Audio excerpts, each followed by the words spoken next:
warahmatullahi wabarakatuh. Saya Elsa Nurzaifah, mahasiswa dari Stikes Muhammadiyah Ciamis yang kemarin sudah kontrak waktu dengan Ibu ya Bu. Di sini saya akan melakukan penyuluhan kesehatan karena anak Ibu yang pertama sudah memasuki usia dewasa. Jadi saya di sini akan melakukan penyuluhan kesehatan tentang kesiapan peningkatan pengetahuan orang tua mengenai perkembangan usia dewasa muda. Baik Bu, saya akan langsung menjelaskan materinya ya.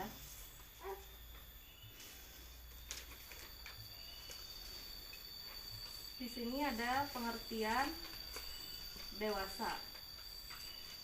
Dibagi menjadi beberapa bagian ya Bu. Dewasa awal itu usia 20 sampai 24 tahun. Seperti anak Ibu yang sekarang 24 tahun. Dewasa tengah 25 sampai 40 tahun. Dewasa akhir 41 sampai 55 tahun. Di sini ada perkembangan usia dewasa muda ya Bu. Yang pertama, gaya hidup personal berkembang. Gaya hidup itu kan pola hidup seseorang ya Bu. Jadi bagaimana pandangan mereka tentang diri mereka sendiri. Misalnya anak Ibu mempunyai keinginan untuk merubah pola hidupnya, pemikirannya terbuka. Seperti di zaman sekarang ini gaya hidup banyak yang mengikuti zaman dan tren kan. Yang kedua, membina hubungan dengan orang lain. Jadi anak Ibu memiliki hubungan interaksi sosial yang baik dengan orang lain sekitar, tetangga dan teman-temannya. Lalu ada komitmen dan kompetensi. Kompetensi itu adalah kemampuan kerja setiap individu. Jadi kemampuan anak Ibu seperti pengetahuan atau keterampilannya nanti di bidang pekerjaannya bagaimana. Lalu yang keempat, membuat keputusan tentang karir, pernikahan, dan peran sebagai orang tua. Jadi anak Ibu yang memutuskan nanti tentang karirnya mau bekerja jadi apa. Jadi segimana anak Ibu. Jadi Ibu jangan mengatur.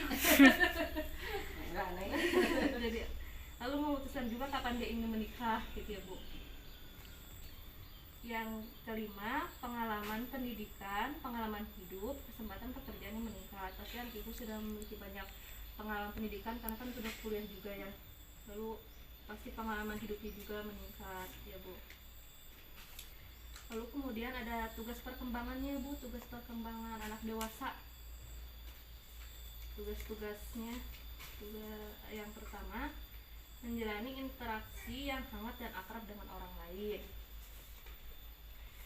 Yang kedua, mempunyai hubungan dekat dengan orang-orang tertentu seperti misalnya memiliki pacar atau sahabat.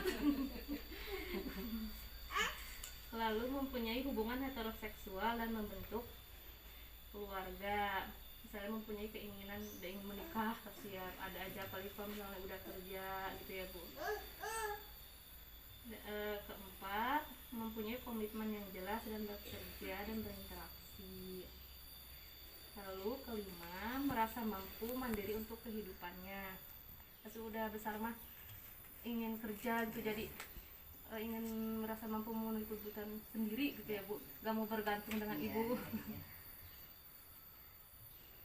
Lalu ada memperlihatkan tanggung jawab secara ekonomi, sosial, dan emosional. Selanjutnya merasa menyukai dirinya dan mengetahui tujuan hidupnya. Jadi si anak Ibu itu harus merasa percaya diri dan mengetahui tujuan hidup kedepannya harus bagaimana. Selanjutnya yang kedelapan, berinteraksi baik dengan keluarga, dengan adik-adik, dengan ibu harus berinteraksi dengan baik. Mampu mengatasi stres akibat perubahan dirinya. Jadi kalau misalnya anak Ibu punya masalah harus mampu mengatasi masalahnya sendiri. Ibu menganggap kehidupan sosialnya bermakna. Itu tadi ya Bu, memiliki hubungan interaksi yang baik dengan orang lain karena kan kita makhluk sosial ya Bu, saling membutuhkan satu sama lain. Jadi dengan tetangga gitu dengan harus baik. Selanjutnya mempunyai nilai yang menjadi perumahan hidupnya, itu sudah pasti ya, itu sudah dewasa.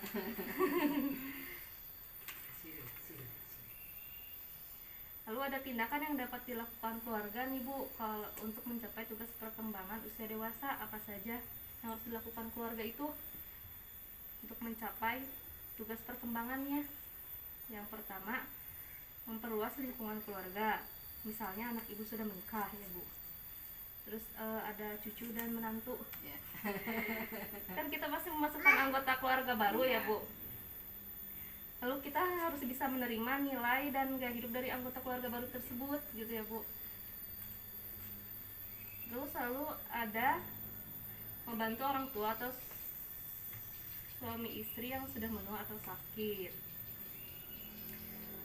Seperti misalnya kalau ibu sedang sakit, dirawat oleh anak-anak ibu. Kemudian ada penyimpangan anak dewasa ibu. Komunikasi itu antara orang tua dan anak dewasa.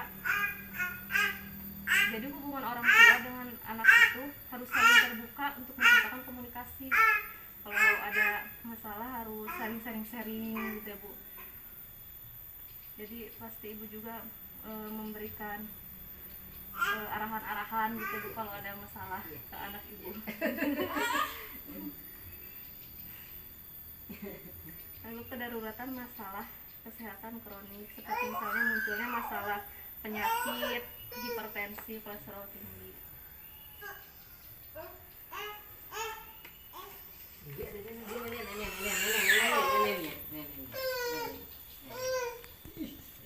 Selanjutnya ada hal yang dilakukan keluarga jika terjadi penyimpangan pada anak dewasa muda. Jadi ibu harus bisa mengajak anak ibu berdiskusi, misalnya kalau si A misalnya jarang pulang ke rumah, kenapa, ada masalah atau apa gitu ya, merasa sedih. Terus membangun hubungan sosial yang akrab di rumah ya Bu. Memfasilitasi dalam berinteraksi dengan orang lain. Jadi kalau misalnya dengan orang lain itu jangan dilarang-larang, misalnya jangan main sama ini sama itu. Selagi itu positif, jangan dilarang gitu ya Bu. Terus tidak memarahi karena tampak malas dan tidak bersemangat. Jadi kalau anak ibu malas itu jangan dimarahin, tapi dengan baik tuh dikasih nasihat, jangan malas, harus rajin gitu ya Bu. Baik, mungkin cukup sekian ya Bu penyuluhan dari saya. Apakah ada yang ingin ditanyakan?